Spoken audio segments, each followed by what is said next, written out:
South Africa, Cape Town is gone. They will take it. It's a done deal. Sealed and collected. Let me tell you the truth. USA own you. USA own your government. USA own your president. We took money from IMF. You don't take money from the enemy and expect the enemy to relax. The enemy will come back to collect it. And they are not gonna collect the money they gave you, but they're gonna collect something valuable more than the money they gave you. Money they just print it. So our president's wealth comes from United States. They gave him businesses. He's wealthy because of United States. So that means they own him. And we also took money from IMF, from European and USA included. We owe them. So they own us. So when they demand something, they're gonna take it. They don't ask. It's not a request. They will take Cape Town because they own us. Once they own the head of state of South Africa, they own everybody because we are eating their money. The president took the loan. We are owing billions from European and USA. You don't eat the money of an enemy and expect to live free. They control you because of that. So now I'm sure they've made a deal that we are taking Cape Town, we are taking Western Cape, and that is not negotiable. You owe us. So that's why our president is powerless. That is why the government officials of ANC, they are powerless because they owe Trump. They owe European. They eating the money of European, the money that they're taking every day from IMF bank. So it's a done deal. It's over. They will take Cape Town. They will take Western Cape, and there's nothing South African people can do. Those are two superpower countries. You know what Israel is capable of. There's nothing you can do. Israel is powerful. Israel is dangerous. Israel is advanced with equipment. Look at what they did to Gaza. You don't want to see that. Africa the only way is to unite. Remember, they made us fight our own African brothers, so it was a distraction. They caused the problem of the taxi drivers. It was a distraction while their focus was Cape Town. So that means they will take Cape Town. There's nothing you people can do of South Africa. There's nothing, unless if you expect nuclear bombs to attack you, because we owe them money. That is the truth. The 370 money that you are eating, the 550 social grant that you are eating is the loan of IMF. Is the loan of the European. That is why Australia is coming to mine in South Africa. They're going to take 70% of that. 70%. They're going to give us nothing. More than 10%. But we are the one bringing the money on the table. We owe the European. We owe them the Western powers. There's nothing we can do. They are coming for us and there's nothing we can do. Australia is coming. It's part of European, remember? So they're going to mine here and give you 1,000 jobs. What is 1,000 jobs? While they are taking billions of gold. Billions of gold. They abstract it out of our soil and they go to manufacture those gold outside. We are sold. And the government is powerless. This time, this is a demand from Donald Trump. We take Western Cape, we take Cape Town. That is not a request. It's a demand. It's gonna happen. There's nothing we can do. Whoever comes in their way, they're gonna attack. Believe me, it's a done deal. They are coming for Cape Town. They will take. It's a demand. If this were ever to come to life, we would be in trouble. We will end up just like the Palestinians. Remember when they started the genocide against the Palestinians, that those that had dual citizenship from South Africa volunteered to be soldiers in Israel.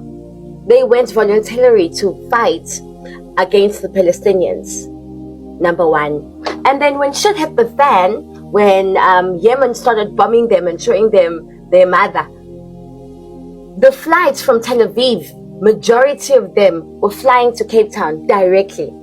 Why are they flying to Cape Town? They have land in Cape Town.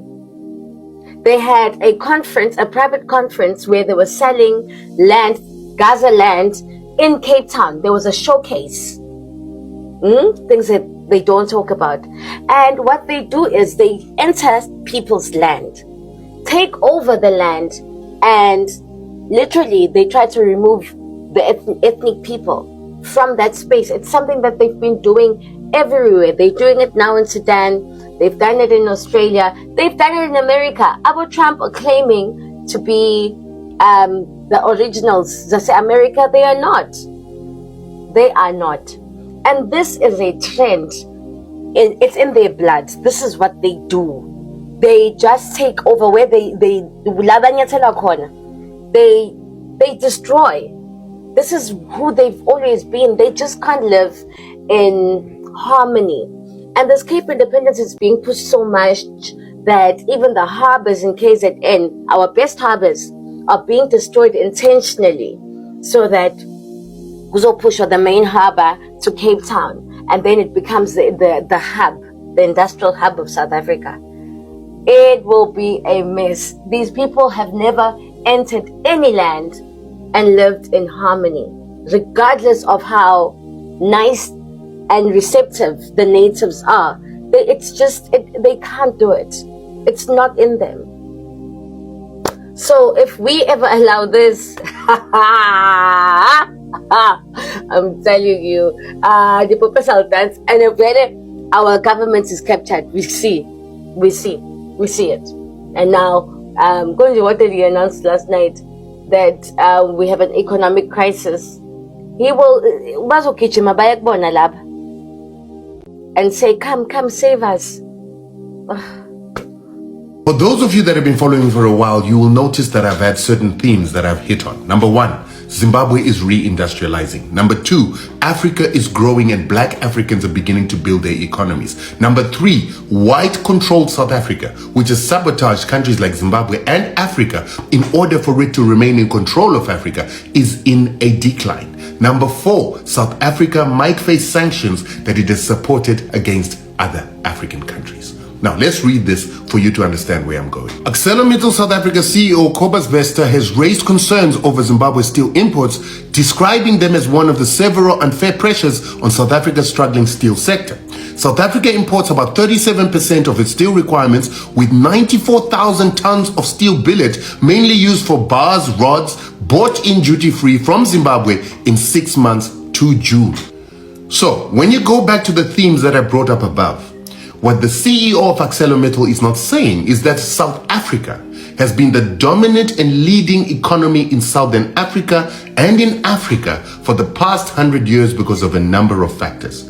Number one, colonialism. Number two, imperialism. Number three, apartheid. Number four, white supremacy. Number five, a leading steel industry that allowed them to develop a leading rail infrastructure, leading electricity infrastructure, and a defense industry that included Amsco Denel.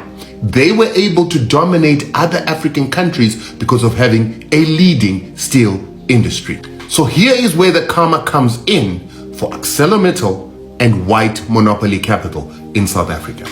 So understanding that steel was an integral part for industrialization, between 1970 and 1990, Zimbabwe developed the biggest steel plant in Africa and the entire Southern Hemisphere. The apartheid government, their Western partners, and Anglo-America were not happy about this, so they decided to sabotage Zimbabwe's state-owned steel manufacturing company that is called Zisco Steel.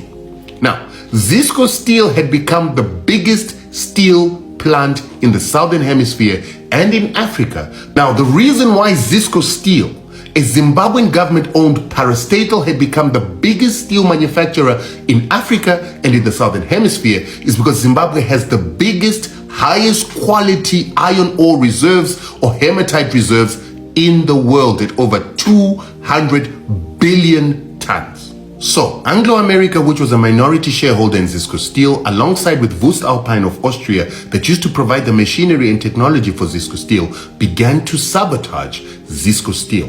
They also then used the apartheid government to stop importing as much steel as South Africa used to import to ensure that Zisco Steel would not be a going concern. Alongside that, the West in 2001 imposed sanctions on Zimbabwe and its parastatals, which then took a toll on Zisco Steel because it could no longer import machinery, import technology, import tools, and couldn't even get payment for its exports. And this destroyed Zisco Steel. And guess who took over? ISCO of South Africa, that was then bought by ArcelorMittal, became the biggest plant in the African continent. They had destroyed a black country's ability to produce steel. So when sanctions began to destroy Zisco Steel had talks with ArcelorMittal, asking them to partner the Zimbabwean government and Zisco Steel in order for them to control the biggest iron ore reserves in the world. ArcelorMittal refused, trying to maintain South Africa's dominance in white supremacy. The Chinese came in, they built a new plant in Zimbabwe that's the biggest plant in Africa, and that is what is now destroying ArcelorMittal. I call that karma. We need to stop the DA in the Western Cape because very soon you will not be able to afford your house. You will not be able to live in the Western Cape. They're pricing the people out of the Western Cape. Property prices, which they brag about, has hit. I mean, and if the property price go up, the rates and taxes goes up. So what I'm saying to you, we need to give jobs to these kids that want to be gangsters or that's gangsters. We must get them out of gangsterism through sport, through arts, through culture, through jobs, through opportunities.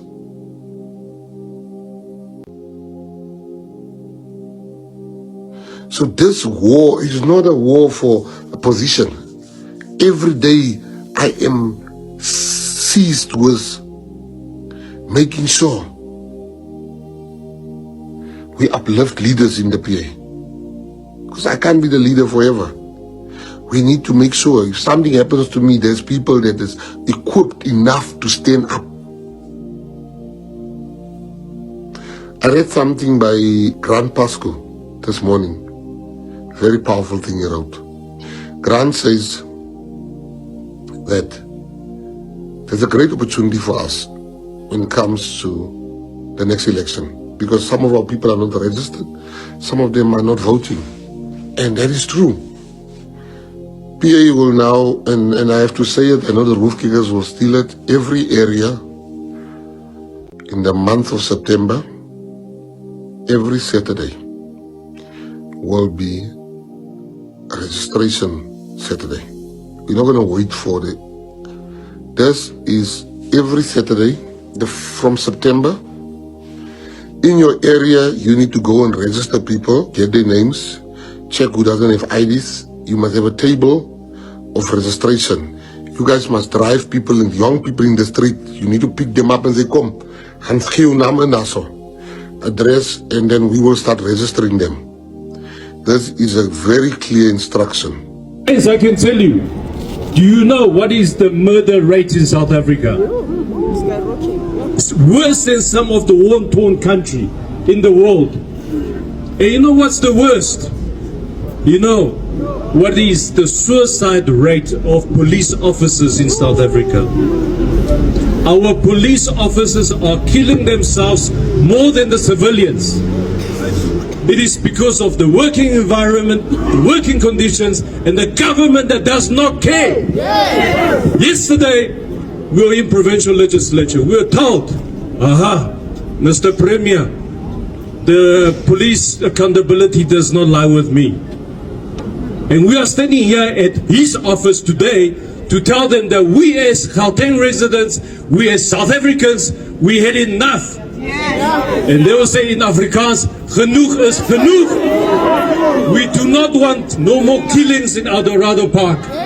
We do not want no more killings in Orange Farm, in Ivory Park, in Sandton, in Randburg, anywhere in the province. We are saying Mr. Premier, it's time that you pay attention to our residents, the safety of our brothers and sisters, our mothers and aunts, our children, and especially to our police officers. USA is planning to give out South Africa the way they gave out Israel. They are planning to give out South Africa to Ukraine and Israel the way they gave them, the way they gave Europeans land in Palestine that have been killing people there till now. Africans, open your eye. Open your eye. These people, they want to divide you and take the other place for their own selfish gain. Are you not seeing it? Can't we unite as one Africa? We cannot unite as one Africa. Now they want to divide South Africa and push the black people away. Can you imagine? And give people that is not biological from that place, give them land. I told you, when you go to what is happening, when you check history and see what is happening in Palestine today, you will understand that it was them that gave people a portion of land. And they are claiming that land till today. Some of them are from Poland. Make research. Clear your eyes. Don't allow these people to brainwash you. Don't follow it from the list of people that have been brainwashed. Open your eyes so that you will see the aspect where these people are coming from. Julius Malema has been saying this, but they don't want to understand.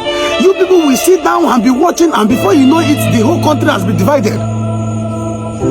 You people should unite. Let us unite as one Africa. Check in history. Go to Korea. Before it was Korea, but now they divided it. Now we now have North Korea and South Korea. Go and check the history how they were divided. It was same these people, invaders. Go to North Sudan and South Sudan. The same way they came, they divide and take the one that they will benefit from. US is only people that we see that you people are fighting. Instead of them to come and settle you people amicably, they will come and take part from the place that we favor them. Open your eyes, Africans. We are at the backward world. We are at the backward world. The world is advancing. Let us follow everyone. Let us follow other people and rise. If not, before we, the Africans, notice what is going on, I told you that the whole world will leave us. And the earlier we know that Africans belong to Africans, the better for me and you and our future. If not, our generation that is coming is going to remain slave forever. Peace out.